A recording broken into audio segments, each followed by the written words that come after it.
उत्तर प्रदेश विधानसभा चुनाव 2022 के लिए सभी राजनीतिक पार्टियों ने अपनी कमर कस ली है और सभी पार्टियां चुनाव की तैयारियों में लग चुकी हैं। ऐसे में बिहार की विकासशील इंसान पार्टी भी चुनाव के लिए पूरी तैयारी में है। बता दें, आज वीआईपी के राष्ट्रीय अध्यक्ष सन ऑफ मल्ला मुकेश सहनी ने उत्तर प्रदेश के वाराणसी के सूजाबाद मैदान पड़ाव में जनसभा का आयोजन किया।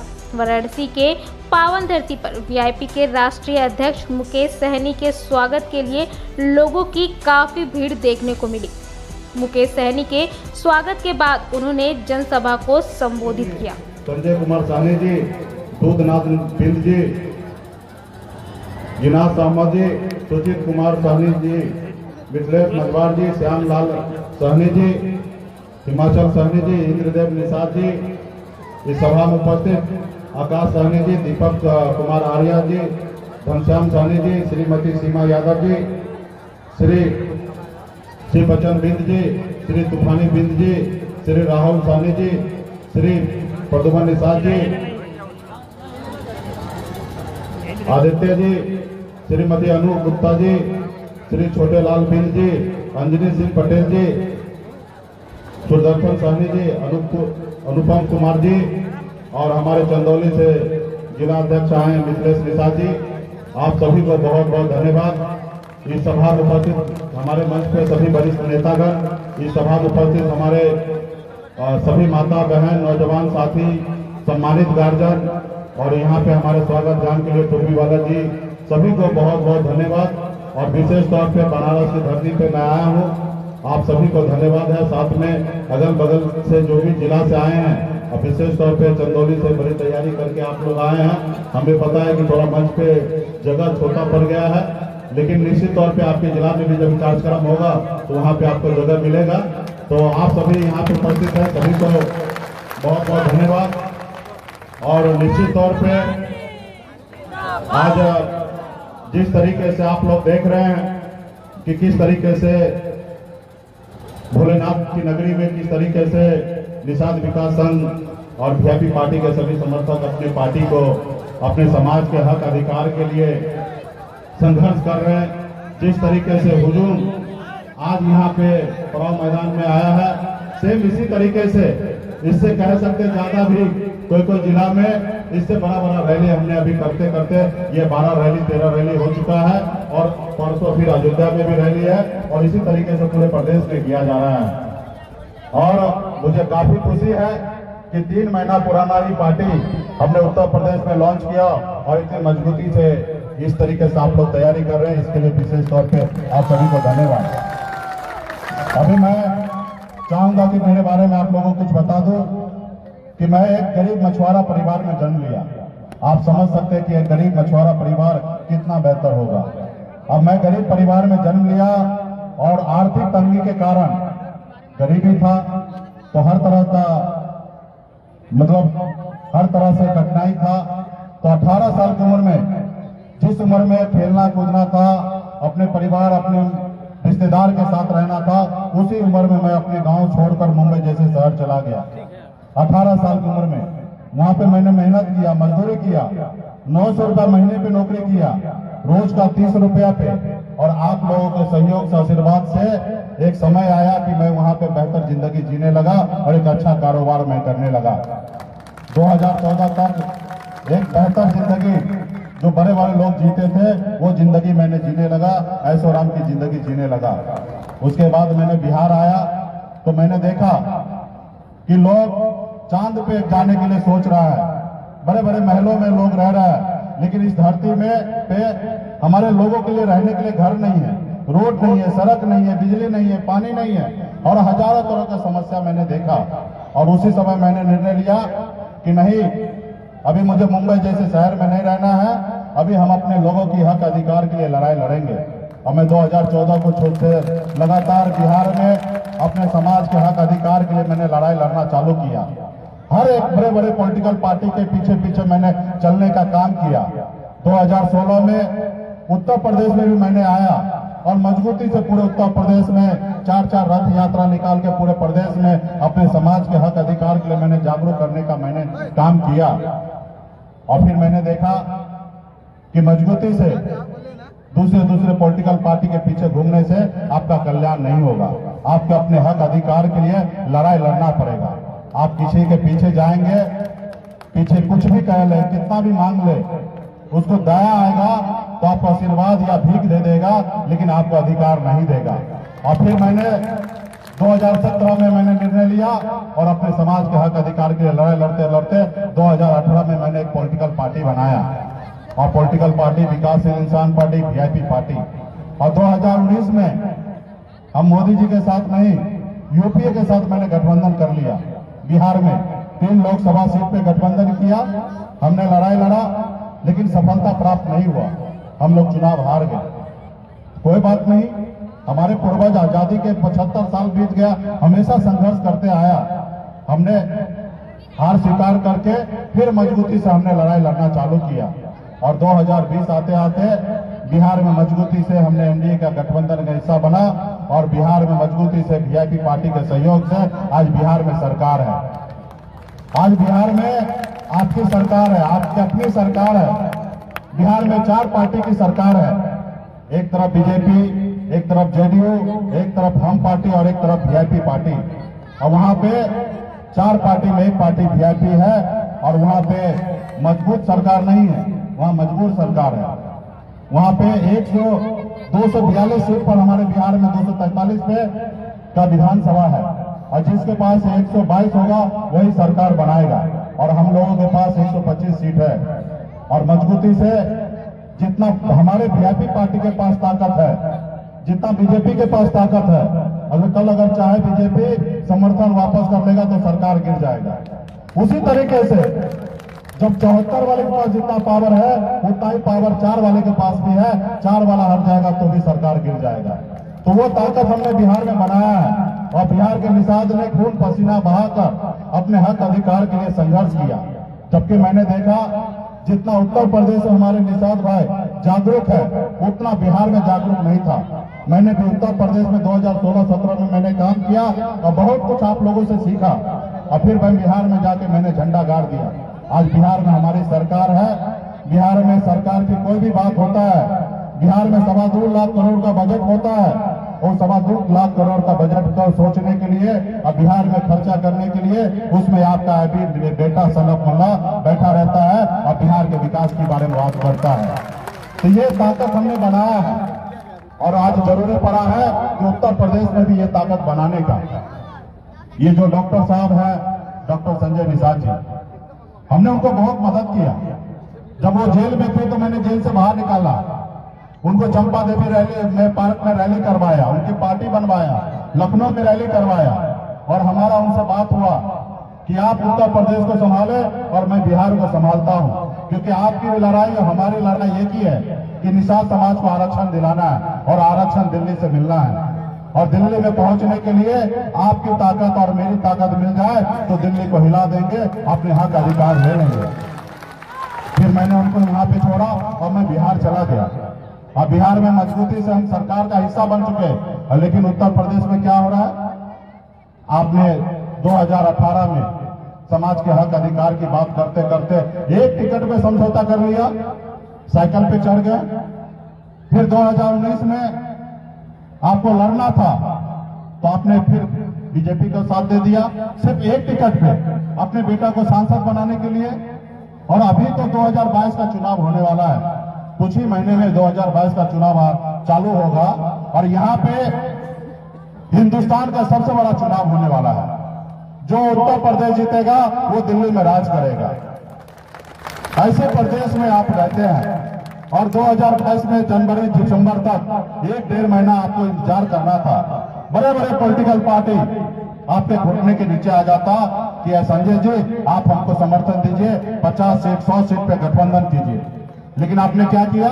सिर्फ एक एमएलसी में आपने दूसरे के गोद में जाकर बैठ गया। तो ये कहीं ना कहीं आप पार्टी नहीं चला रहे हैं, आप सिर्फ परिवार को आगे बढ़ाना चाहते हैं। और ये समाज का जो लड़ाई है कि जब बंगाल में निषाद को आरक्षण है, जब दिल्ली में आरक्षण है, तो बिहार में, उत्तर प्रदेश, झारखंड में क्यों नहीं? जब देश के प्रधानमंत्री एक है, जब देश में संविधान एक है, तो फिर हमारे साथ भेदभाव क्यों हो रहा है? तो इसकी बात की लड़ाई है और इसके लिए आपने हथियार डाल दिया। तो इसलिए मैं आज डॉक्टर साहब का विरोध नहीं करता हूं। डॉक्टर साहब तो हमारे समाज के बेटा है, हमारे अपने हैं, लेकिन मैं उनकी नीति से लड़ाई लड़ता हूं, उनके नीति का विरोध करता हूं, उनकी नीयत को मैं सवाल उठाता हूं कि जो समय आपको समाज को दिलाना था, आज हमारे पीछे इतने बड़े संख्या में, हजारों की संख्या में यहाँ पे आप लोग उपस्थित क्यों हुए? इसलिए हुए हैं कि मैं निषाद का बेटा हूं और आपके हक अधिकार के लिए लड़ाई लड़ रहा हूं। ना ही कि मैं शाहरुख खान दिखता हूं, ना ही कि मैं सलमान खान दिखता हूं कि आप मुझे देखने के लिए आए हैं। मैं आपका भाई बेटा हूं, इसलिए आप इतने बड़े संख्या में आए हैं। और आप सबका एक एक व्यक्ति का एक ही इच्छा है कि हमारा समाज आगे बढ़े और यही करना है हम लोगों को। आज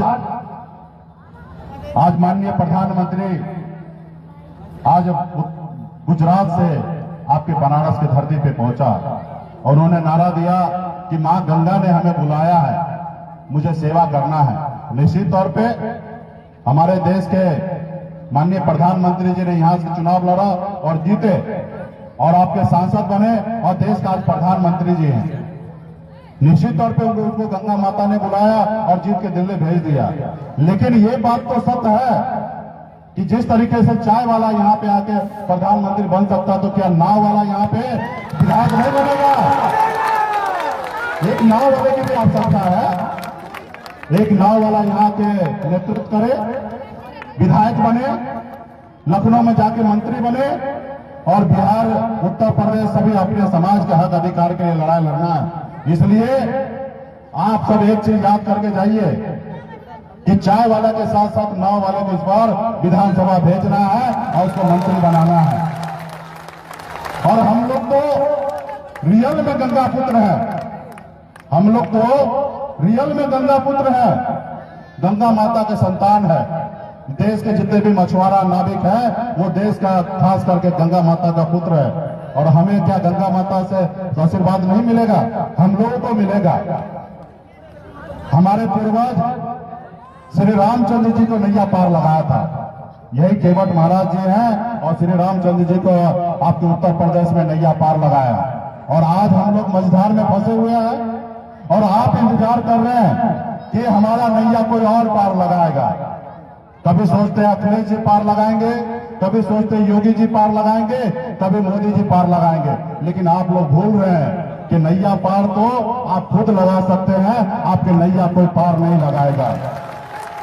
और अगर कोई लगाना होता तो आज तक लगा दिया होता।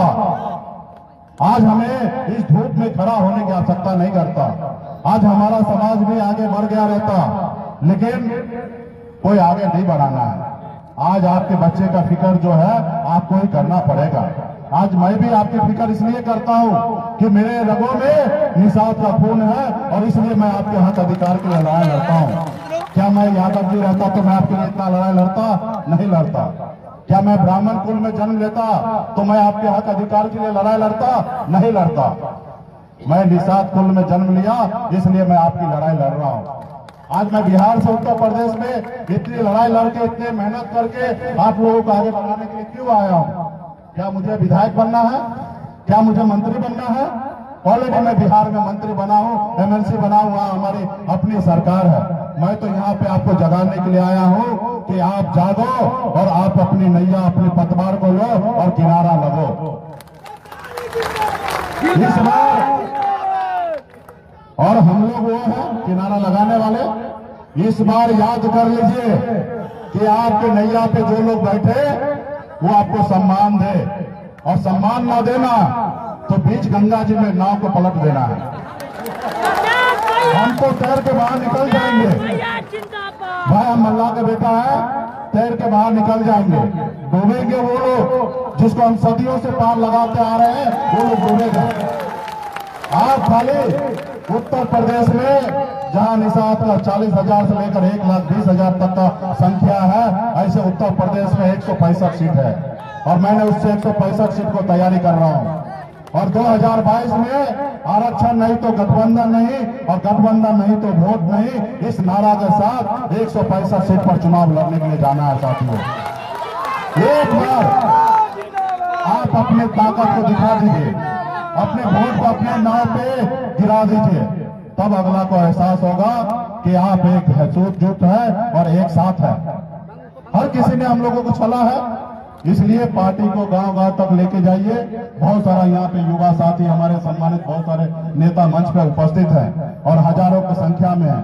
आप लोग गांव में जाइए, समय नहीं है, 3-4 महीना का समय है और उस समय को भरपूर उपयोग कीजिए।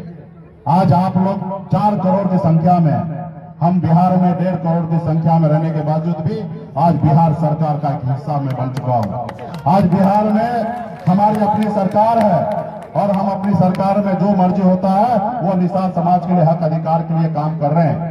आपको मैं बता दूं कि अभी हमने 200 करोड़ रुपया का पूरे बिहार में मछली बाजार बनाने का निर्णय लिया, पंचायत से लेकर अनुमंडल तक, प्रखंड लेवल तक, क्योंकि वो हमारी सरकार है। जो मछली मारेंगे मछुआरा भाई और शाम के जाके वो अपने दुकान में जाके बेचेंगे, इसके लिए हम बिहार में मछली बाजार बना रहे हैं। आज बिहार में निषाद भाई को, अति पिछड़ा भाई को 90% अनुदान हम लोग दे रहे हैं। जो सरकार के तरफ से जो योजना है जिसमें 3,34,000 रुपए का 4 पशु मिलता है, उसमें 34,000 रुपया सिर्फ किसान भरता है और 3 लाख रुपया सरकार देता है। ऐसे योजना हम चला रहे हैं और वो निषाद भाई को मिल रहा है। आज ये ताकत हम लोगों ने बनाया है। और आपके पास क्या ताकत है? आपने 2014 में भी माननीय प्रधानमंत्री को जिताया, आपने 19 में भी माननीय प्रधानमंत्री जी को जिताया। क्या सम्मान मिला? अरे भैया, आज हम फूलन देवी के वंशज हैं, हम माता फूलन देवी को मानते हैं, उनके बताए हुए रास्ते पे चलते हैं। और हम नहीं, पूरी दुनिया मानता है कि महिला सिर्फ चूड़ी पहनना नहीं जानती है, महिला के साथ अन्याय करोगे तो वह हथियार उठाना भी सीखता है। और दुनिया ने माना, ऐसे कुल के हम वंशज हैं। और वीरांगना फूलन देवी जी को ने उनके साथ अन्याय हुआ, उन्होंने बदला लिया, उसके बाद उनको सजा मिला, उन्होंने सजा काट के आया। फिर उत्तर प्रदेश की जनता ने एक बार नहीं 2-2 बार उनको सांसद बनाया, उसके बावजूद भी लोगों ने उनका हत्या कर दिया। उसके बाद अगर मैं उनकी जयंती मना रहा हूं, उनकी शहादत दिवस मनाता हूं, तो आप सबको पता है कि क्या परिणाम हुआ था। आपके बहन माता को एक कुर्ते पे माला चढ़ाने का अधिकार इस सरकार ने नहीं दिया उत्तर प्रदेश में। और सरकार ने तो आपके माला पहनाने का तो छोड़ दीजिए, वो मूर्ति को रखने के लिए बनारस में 1 फुट का जगह नहीं दिया कि आप यह मूर्ति रहने दीजिए, बाद में आप भेज दीजिए। रातों रात जिला प्रशासन ने उस मूर्ति को लेकर बिहार में भेज दिया। और वो बिहार में सनब मुल्ला का सरकार है, किसी की औकात नहीं है कि बिहार में रोक सकता था। मैंने बिहार में फूलन देवी जी को मैंने सम्मान दिया, वहां पे मूर्ति लगाया, वहां पे जयंती मनाया, वहां पे हमने शहादत दिवस मनाया, लेकिन उत्तर प्रदेश में उनको सम्मान नहीं मिला। तो आप समझिए, ये तो आपको समझने की आवश्यकता है। आप जिसको अपना मानते हैं, क्या वो आपको अपना मान रहा है? क्या नहीं मान रहा है? तो हमें क्यों उसको अपना मानना है जब वो हमें अपना नहीं मान रहा? तो इसलिए आप लोगों का एक ही नारा है कि नाव छाप आ चुका है उत्तर प्रदेश में, और अपनी नाव को पार लगाइए। जिसको बैठना है आपके साथ समझौता करेगा तो ठीक है, नहीं तो बीच मझधार में उसको पलट दीजिए। जो लोग निषाद का वोट को अपना जागीर समझता है, ऐसे लोगों को 2022 में बताना है। उसको लगता है कि किसी नेता को एगो को खरीद लिए, एगो विधायक बना देंगे या सांसद बना दिए या एगो एमएलसी बना दिए तो उत्तर प्रदेश के सब तमाम निषाद हमारा कर्जदार हो जाएगा और हमारे झोली में वोट दे देगा। ये गलत फहमी में जी रहे लखनऊ वाले लोग। इसलिए निषाद का एक बेटा गलत हो सकता है, लेकिन ये हजारों निषाद का बेटा कभी गलत नहीं हो सकता है। मैं तो कहूंगा कि मैं आपके हक अधिकार के लिए लड़ाई लड़ता हूं।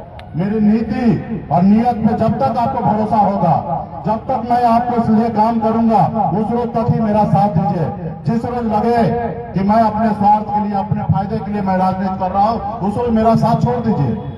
आप तो ईवीएम मशीन में अकेले जाएंगे वोट गिराने के लिए, वहां पे तो कोई नहीं साथ में होगा। उस रोज अपने दिल पे हाथ दीजिएगा और अपने बच्चे का भविष्य के बारे में सोचिएगा और फिर आप वोट वहां पे गिराइएगा, तब जाके आपको आने वाले बच्चे का भविष्य बनेगा। आज देख लिए आजादी के 75 साल बीतने के बाद आज हमारी स्थिति क्या है और कौन लोग कहां थे और कहां पहुंच गए। आज मुलायम सिंह जी के नेतृत्व में हमारे यादव भाई कहां से कहां पहुंच गए। लालू प्रसाद जी के नेतृत्व में बिहार में निषाद का बेटा कहां से कहां पहुंच गया। पासवान समाज के नेतृत्व में रामविलास जी के नेतृत्व में कहां से कहां पहुंच गया। और जो समाज सत्ता में पावर में होता है उसका एक हनक होता है, उसका काम होता है और जो प्रदेश का जो बजट होता है वही डिसीजन लेता है कि क्या करना है। आज बिहार में मैं एक से एक योजना में चला रहा हूं। 1300 करोड़ रुपया मछुआरा के पीछे मैं एक साल में खर्चा करने के लिए जा रहा हूं। बिहार में 32,000 तालाब हमारे सरकार के पास है। हम निषाद के साथ पट्टा बनाते हैं, सिर्फ निषाद को देते हैं, दूसरा किसी को नहीं देते हैं। और वो भी सरकारी रेट पे, कोई डाक नहीं होता है। सरकार ने एक रेट डिसाइड किया, उस रेट पे दिया जाता है। आज जाल नाव के लिए हम लोग सब्सिडी देके लोगों को मदद कर रहे हैं। नया तालाब बनाना है तो 75% अनुदान हम लोग सरकार की तरफ से मछुआरा भाई को दे रहे हैं। तो हजारों तरह का स्कीम चला रहे हैं क्योंकि वो आपकी सरकार है। कल लखनऊ में भी आपकी सरकार होगा तो जो आप चाहेंगे वो होगा। तो इसलिए मैं तो निर्णय ले चुका हूं कि मैं अभी उत्तर प्रदेश में लड़ाई लड़ूंगा। और जो लोग समझ रहा है कि निषाद वोट जो है वो हमारी जागीर है, ऐसे लोगों को 2022 में बताएंगे कि ये वोट आपके साथ नहीं, निषाद का बेटा का वोट जो है निषाद के साथ रहने वाला है। और ये सब आप लोगों को समझना है। आज बताइए ना, 2014 में आपने वोट दिया, क्या मिला। 2019 में भी वोट दिया, क्या मिला। कुछ मिला तो दीजिएगा वोट। अगर कुछ ना मिले तो फिर तो लड़ाई लड़ना पड़ेगा ना, और आपकी लड़ाई तो आप ही पूरा कीजिएगा। आज बिहार में वीआईपी पार्टी को सरकार में लाने का काम कोई यादव जी ने नहीं किया, कोई बाबू साहब ने नहीं किया। वहां का लड़ाई लड़कर सरकार में आने का काम निषाद का बेटा ने किया। खून पसीना बहाकर, भूखे प्यासे रहकर कार्यक्रम करवाया, पार्टी लॉन्च करवाया और सरकार का हिस्सा बना। आज यहाँ पे बता दीजिए, इतने बड़े संख्या में, हजारों की संख्या में यहाँ पे आप लोग आए, बेगर खाने पीना खाए हुए भूखे प्यासे आए हैं। आपको किसने लाया? आप स्वतः आए हैं। तो आपको अपनी लड़ाई लड़कर आगे बढ़ना पड़ेगा। हम तो एक चीज देख लिए, हम लोगों ने बड़े बड़े नेता के पीछे घूमे हैं। आज भी बड़े बड़े नेता के साथ दोस्ती है। आज भी प्रदेश से लेकर, बिहार से लेकर दिल्ली तक दोस्ती है। लेकिन हमारा तो उसे एक ही कहना, भैया आपकी दोस्ती सिर्फ बिहार में मेरे साथ, उत्तर प्रदेश में मेरी दोस्ती निषाद भाई के साथ है, गठबंधन निषाद भाई के साथ है। और जो उनके हक अधिकार की बात होगा वही हम आने वाले समय में सोचेंगे। तो ये हमारी लड़ाई है, इसको लड़ाई लड़ना है। अभी हमारे उत्तर प्रदेश की सरकार ने 18 मूर्ति नहीं लगाने दिया, हमने 50,000 मूर्ति अगले महीने में पूरे उत्तर प्रदेश में लगाने का काम करेंगे। हर घर में पूरन देवी का मूर्ति भेजने का काम करेंगे। आप मूर्ति को किसी चौराहे पे, किसी सार्वजनिक जगह पे नहीं रखने देंगे, समझ में आता है। लेकिन दिल से कैसे निकालेंगे, अपने घर से कैसे निकालेंगे। तो अभी हम अपने घर में रखेंगे और अपने दिल में रखेंगे और अपनी लड़ाई लड़ेंगे। तो इसलिए तमाम हमारे पार्टी के साथी को, और यहाँ पे बड़े संख्या में हमारी माता बहन उपस्थित है, मैं आप लोगों से एक अनुरोध करूंगा कि आप लोग एक रोटी कम खाएं लेकिन अपने बच्चे को पढ़ाए लिखाए, उसको काबिल बनाए। जब तक हमारा समाज काबिल नहीं होगा, पढ़ा लिखा नहीं होगा, इस संसार में लोग हमें यूं ही गुमराह करते रहेगा, घुमाते रहेगा और हम हमेशा घूमते रहेंगे। इसलिए अपने बच्चे को पढ़ाइए लिखाइए और उसको आगे बढ़ाइए। आज हम लोगों ने आजादी के 75 साल बीतने के बाद हर 5 साल में हम 2 बार वोट गिराते हैं, एक बार सांसद के लिए और एक बार विधायक के लिए। लेकिन हमको क्या मिला? कुछ नहीं मिला। तो इस बार 2022 में मजबूती से अपने पार्टी के लिए, अपने हक अधिकार के लिए लड़ाई लड़के अपना वोट को अपने पार्टी में डलवाइए, तब जाके आपका आने वाले समय में कल्याण होगा। और इसलिए पहले राजा के घर में बच्चा जन्म लेता था, उसका बड़ा बेटा होता था तो उसको राजा बनाया जाता था। लेकिन लोकतंत्र में जिसके पास ज्यादा वोट है वही व्यक्ति राजा बनेगा, वही व्यक्ति महाराजा बनेगा। अगर आप वोट दे देंगे तो आपके क्षेत्र में चुनाव जीतेगा तो विधायक कहलाएगा, और विधायक जिसके पास ज्यादा होगा वो लखनऊ में राज करेगा। आपने माननीय प्रधानमंत्री जी को वोट दिया, वो सांसद बने, और जिसके पास ज्यादा सांसद होगा वो तो दिल्ली पे राज करेगा। तो वोट हमारे पास, लेकिन आज तक दुर्भाग्य की बात है कि हम दूसरे लोगों को जिताते आए, अपने लोगों को नहीं जिताए। तो इस बार निर्णय लेना है कि आने वाले समय में हम अपने लोगों के लिए, हक अधिकार के लिए लड़ाई लड़ेंगे। कोई हमें साथ देगा तो हम उसके साथ देंगे, जो हमें साथ नहीं देगा उनको हम भी साथ नहीं देंगे। ये पॉलिसी के साथ चलना है। इसलिए बहुत बहुत धन्यवाद आप तमाम हमारे साथी को, और मैं यहाँ पे जितने भी हमारे साथी आए हैं सबको बहुत बहुत धन्यवाद देता हूँ कि आपने बहुत ही अच्छा कार्यक्रम किया। और इसी तरीके से प्रदेश में आप लोग लगे रहे कि आने वाले समय में हर पॉलिटिकल पार्टी को एहसास हो जाए कि निषाद का बेटा जाग चुका है और निषाद के बेटा उनके पास भी ईमानदारी है और मजबूती से लड़ाई लड़ेगा। इसलिए आप सभी को बहुत बहुत धन्यवाद। और यहाँ पे हमारे जितने भी नेतागण हैं सबसे मैं कहूंगा कि परसों अयोध्या में कार्यक्रम है, आप लोग अयोध्या में आए और परसों 30 तारीख को कार्यक्रम वहाँ पे करेंगे और 31 तारीख को एक वहीं पे समीक्षा बैठक करेंगे। और प्रदेश में हम लोग नवंबर महीने में क्या काम करना है, कितने काम करना है, क्या क्या तैयारी करना है, इसके पर हम लोग तैयारी करेंगे विशेष तौर पे। इसलिए हम चाहेंगे कि हमारे जितने भी नेता है सब अयोध्या में पहुंचे और हमारे जितने भी यहाँ पे माता बहन है सबको विशेष तौर पे युवा साथी को धन्यवाद देता हूँ। बड़े संख्या में चंदौली से यहाँ पे लोग आए हैं और मिथिलेश जी को भी बहुत बहुत धन्यवाद। और आपके जिला में भी हम लोग बहुत जल्दी कार्यक्रम करेंगे और पूरे प्रदेश में हम लोग दिसंबर तक इसी तरीके से कार्यक्रम करते जाएंगे। बहुत बहुत धन्यवाद सभी साथी को, बहुत बहुत।